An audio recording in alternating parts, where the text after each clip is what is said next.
వచ్చే డిసెంబర్ 13వ రోజు ఢిల్లీలోని పార్లమెంట్ పునాదుల్ని కదుపుతా అని గురుపత్వంత్ సింగ్ పన్ను warning ఇస్తున్నాడండి. For organizing Khalistan referendum, and I am going to respond.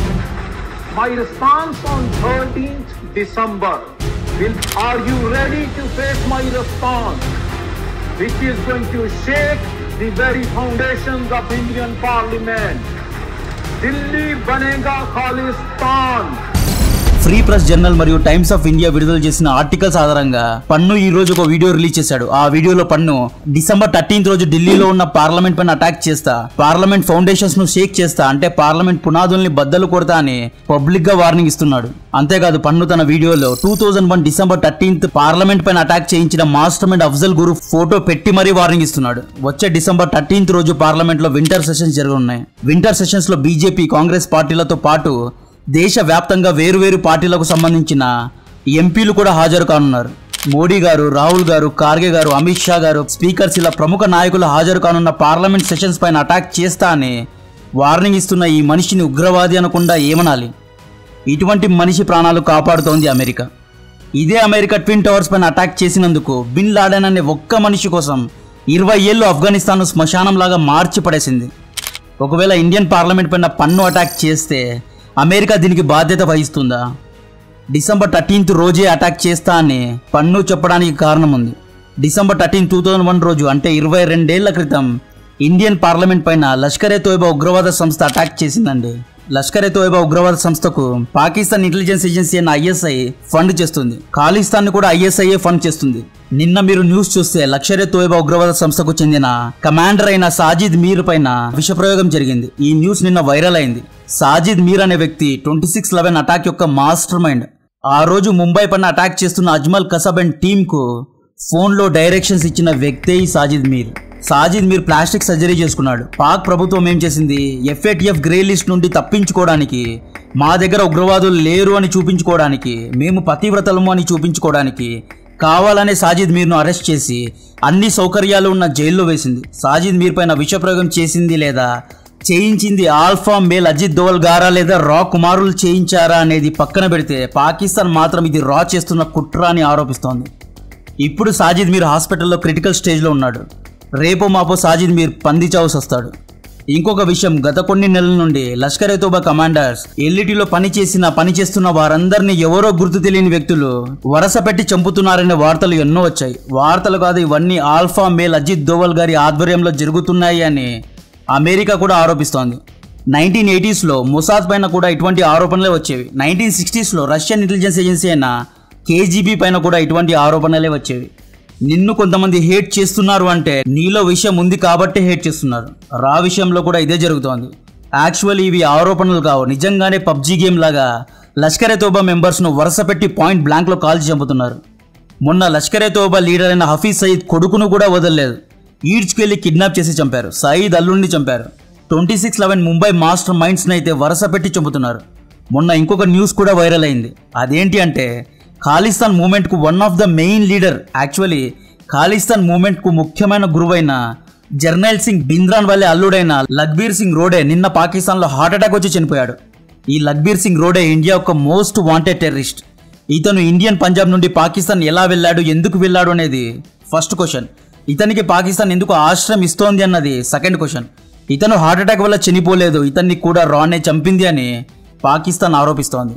ఈ రెండు ఇన్సిడెంట్స్ తర్వాత ఈ రోజు పన్ను రంగంలో దిగి డిసెంబర్ 13, 2001లో లష్కర్ ఏ తోయిబా పార్లమెంట్ పైన అటాక్ చేసినట్లే రేపు నేను కూడా అటాక్ చేస్తానని వార్నింగ్ ఇచ్చాడు. ఇక్కడ పాకిస్తాన్ ఇంటెలిజెన్స్ ఏజెన్సీ అయిన ISI రా పైన ఉన్న కోపాన్ని పన్ను ద్వారా చూపిస్తోంది.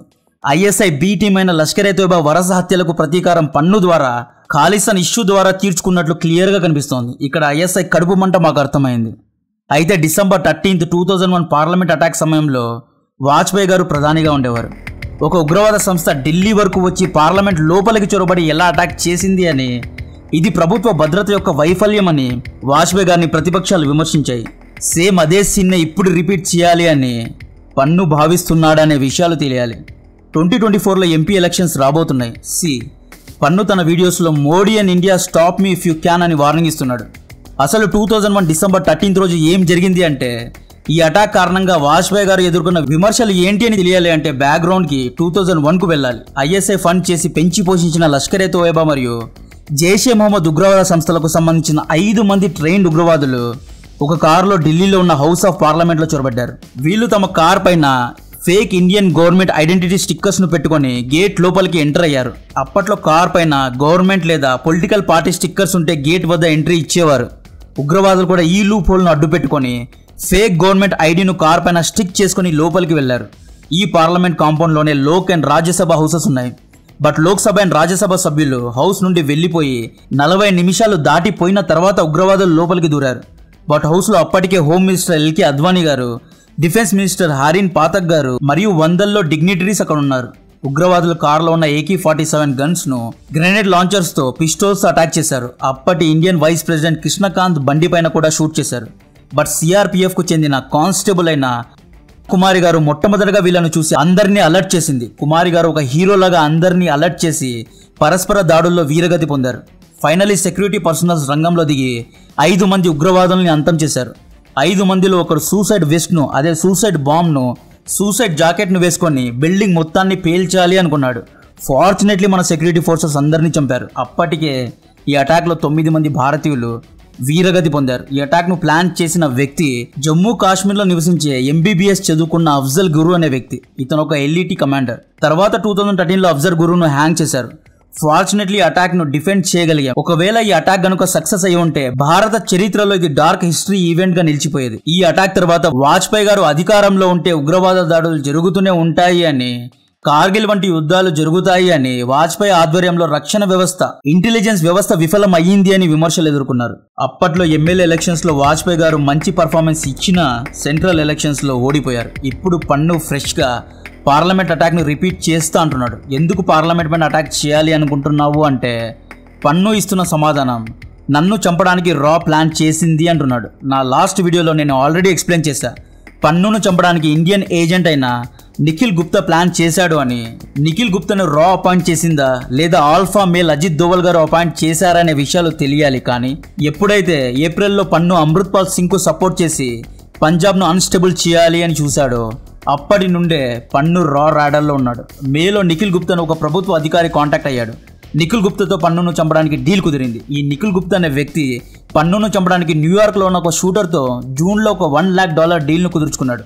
ఈ షూటర్నే హిట్ మ్యాన్ అంటారు. బట్ ఇక్కడ ట్విస్ట్ ఏంటి అంటే ఈ హిట్ మ్యాన్ అనే వ్యక్తి ఒక under cover American CIA agent.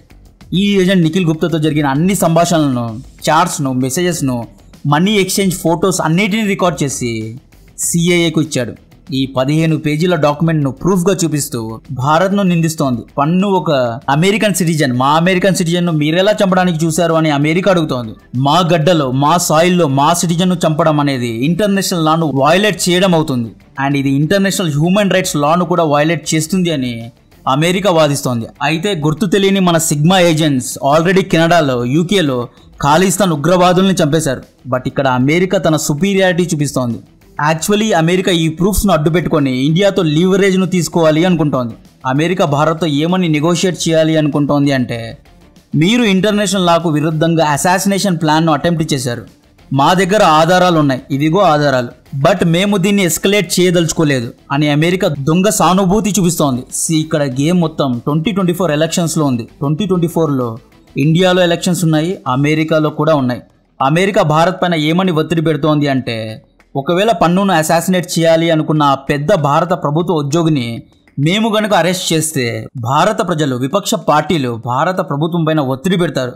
America ఒక భారతీయుని అరెస్ట్ చేసింది అని, భారత్ యొక్క డిప్లొమసీ ఫెయిల్ అయ్యింది అని ప్రభుత్వం పైన ఒత్తిడి పెడతారు. దీనివల్ల మీ ఇమేజ్ పాడవుతుంది. ఎలక్షన్స్ కూడా రాబోతున్నాయి కాబట్టి మీరు మేము చెప్పినట్లు వినాలి అనే నెగోషియేషన్స్ జరుగుతున్నాయి. ఖతార్లో అరెస్ట్ అయిన 9 మంది నేవల్ ఆఫీసర్స్ పైన కూడా ఇదే టాక్టిక్స్ ను వాడారు. ఖతార్ నేవీ ఆఫీసర్స్ కు ఉరిశిక్ష వేసి భారత ప్రభుత్వం పైన ఒత్తిడి పెట్టి తమ ఇంట్రెస్ట్ ను ఖతార్ కాపాడుకోవడానికి ట్రై చేసింది. ఇక్కడ గేమ్ మీకు అర్థమవుతుందా? నేను ఇండైరెక్ట్ గా మీకు చాలా విషయాలు తెలియజేయడానికి ట్రై చేస్తున్నా. సో అమెరికా కూడా నిఖిల్ గుప్తా పన్ను ప్రూఫ్స్ తీసుకొని భారత్తో లీవరేజ్ తీసుకోవడానికి గుంటనక్క ప్రయత్నం చేస్తోంది. ఇక్కడ లీవరేజ్ అంటే డబ్బు కాదు.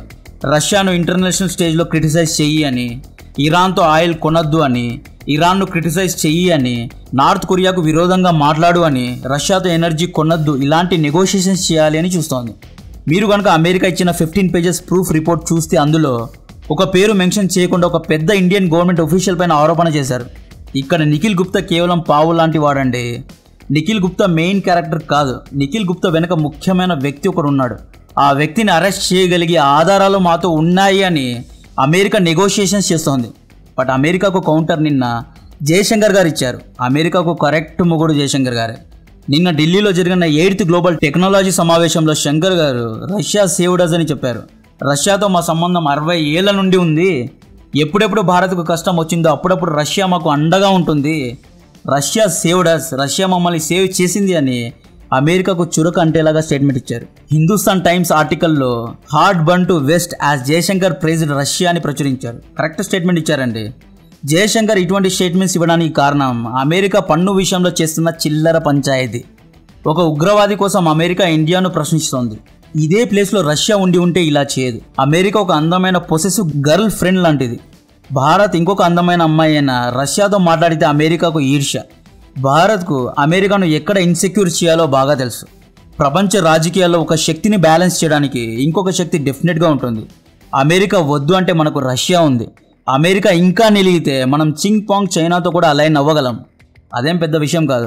జియో పొలిటిక్స్లో శాశ్వత మిత్రులు, శాశ్వత శత్రువులు ఉండరు. అవసరాలు, వ్యూహాలు మాత్రమే ఉంటాయి. చైనా, రష్యా, ఇండియా కూటమి వెస్ట్ను కౌంటర్ చేయగలదు. మరి అమెరికన్ ఇన్వెస్ట్మెంట్స్ భారత్లో ఉన్నాయి కదా, అమెరికన్ పెట్టుబడులు భారత్లో ఉన్నాయి కదా అంటే భారత్లో మార్కెట్ కూడా ఉంది. మన దగ్గర అమెరికా ఊరికే ఇన్వెస్ట్ చేయడం లేదు, మన దగ్గర మార్కెట్ ఉంది. ఉదాహరణకు యాపిల్ ఐఫోన్ మొబైల్స్ను మనం ఒక ప్రెస్టేజ్ లాగా కొంటూ ఉంటాం. ప్రపంచంలో ఏ దేశ ప్రజల దగ్గర లేని ఐఫోన్స్ మన దగ్గరే ఉన్నాయి. ఐఫోన్ 1 నుండి 15 వరకు ఐఫోన్ కంపెనీని పెంచి పోషించింది భారతీయులే. భారతీయుల దగ్గర సౌత్ ఈస్ట్ ఏషియన్ కంట్రీస్ దగ్గర ఇప్పుడు పర్చేసింగ్ పవర్ పెరిగింది. ఒకప్పుడు మనం సంపాదించి తిని మిగిలింది దాచుకునే స్థాయిలో ఉండేవాళ్ళం. ఇప్పుడు సంపాదించింది తిని దాచుకొని మిగిలింది ఖర్చు పెట్టే స్థాయిలో ఉన్నాం. దీన్నే పర్చేసింగ్ పవర్ అంటారు. ఆబ్వియస్గా ఇప్పటికీ 40% భారతీయులు బిలో పవర్టీ లైన్లో ఉన్నారు. ఇది నిజం. బట్ అట్లీస్ట్ 10 కోట్ల మంది పవర్టీ లైన్ దాటారు. అబోవ్ మిడిల్ క్లాస్ రేంజ్లో ఉన్నారు. పర్చేసింగ్ పవర్ వీళ్ళ దగ్గర ఉంది. 10 కోట్ల జనాభా అనేది హ్యూజ్ మార్కెట్. ఏషియాలో చైనా శక్తిని కౌంటర్ చేయాలి అంటే అమెరికాకు భారత్ యొక్క అవసరం ఉంది. క్వాడ్, ఆకస్, వెస్ట్ దేశాలకు అవసరం. ఇండియన్ ఓషన్లో సౌత్ చైనా సీలో వెస్టర్న్ షిప్స్ ఫ్రీగా ట్రేడ్ చేయాలి అంటే ఇండియన్ ఓషన్లో ఉన్న భారత్ యొక్క అవసరం తెల్లోడికి ఉంది. భారత్ పార్లమెంట్ పైన దాడి చేస్తా, ఎయిర్ ఇండియా విమానాన్ని బ్లాక్ చేస్తా అని పిచ్చి పిచ్చి మాట్లాడే పన్నుకు సిఐఏ సపోర్ట్ చేస్తోంది. యాక్చువల్లీ పన్ను ఒక సిఐఏ ఏజెంటే. పచ్చిగా చెప్పాలి అంటే పన్ను ఈజ్ అండ్ సిఐఏ ఏజెంట్. అమెరికాకు భారత్ స్నేహం కావాలి అంటే మొదటగా భారత్ను ముక్కలు చేయాలి అనుకునే ఖాళీస్థానీలకు ఆశ్రయం ఇవ్వడం మానేయండి. పన్నును అప్పగించి ఆ తర్వాత జయశంకర్ లాంటి వాళ్ళు వరల్డ్ స్టేజ్లో నిలబడి అమెరికా సేవ్డ్ అస్ అనే స్టేట్మెంట్స్ ఇస్తారు. To be very honest, Russia Ukraine యుద్ధం ఒక రకంగా భారత్కు ఉపయోగపడింది. ఈ యుద్ధానికి ముందు వరకు వెస్టర్న్ యూరోపియన్ దేశాలు చాలా చీప్లో రష్యాతో ఆయిల్ను కొనేవారు. బట్ యుద్ధం కారణంగా రష్యా భారత్కు చీప్ ఆయిల్ సప్లై చేసి భారత ఆర్థిక వ్యవస్థను మెరుగుపరిచింది. విజనరీ టర్మ్స్లో చెప్పాలి అంటే రష్యాలో ఫ్యూచర్ ఉంది. అట్మాస్ఫియర్లో ఉష్ణోగ్రత ఇలాగే పెరుగుతూ పోతూ ఉంటే చాలా దేశాల్లో మనుషులు నివసించడం కష్టమవుతుంది. బట్ గ్లోబల్ వార్మింగ్ కారణంగా రష్యాలో ఉన్న ప్రజలకు ఎటువంటి ఎఫెక్ట్ ఉండదు. ఇది సైంటిస్టులు చెప్తున్న నిజం. ఆర్కిటిక్ ఓషన్ కరిగిపోతే రష్యా నుండి ఏషియా మధ్య ట్రేడ్ అనేది ఈజ్ అవుతుంది. రష్యా గురించి ఒక డిఫరెంట్ వీడియోలో డీటెయిల్గా చెప్తా. ఇప్పటి వరకు అయితే పన్నును ఆపాలి, లేదా ఈ వ్యక్తి వల్ల చాలామంది ప్రభావితం అయ్యే ప్రమాదం ఉంది. కాంటెంట్ నచ్చితే వీడియోను లైక్ చేయండి, ఛానల్ను సబ్స్క్రైబ్ చేసి అందరికీ షేర్ చేయండి. మన ఇన్స్టాగ్రామ్ అకౌంట్ యొక్క లింక్ కూడా కింద ఇస్తున్నా, దాన్ని కూడా దయచేసి ఫాలో కండి. అందులో షార్ట్ వీడియోస్ను పోస్ట్ చేస్తున్నా, చాలా ఇంట్రెస్టింగ్ వీడియోస్ను పోస్ట్ చేస్తున్నా. ఆర్టిఫిషియల్ ఇంటెలిజెన్స్ ఇమేజెస్ను వాడి, ఏఐ టూల్స్ని వాడి అక్కడ కాంటెంట్ ప్రిపేర్ చేస్తున్నా. ఒకసారి చూడండి, నచ్చితే ఫాలో కండి. జై హింద్.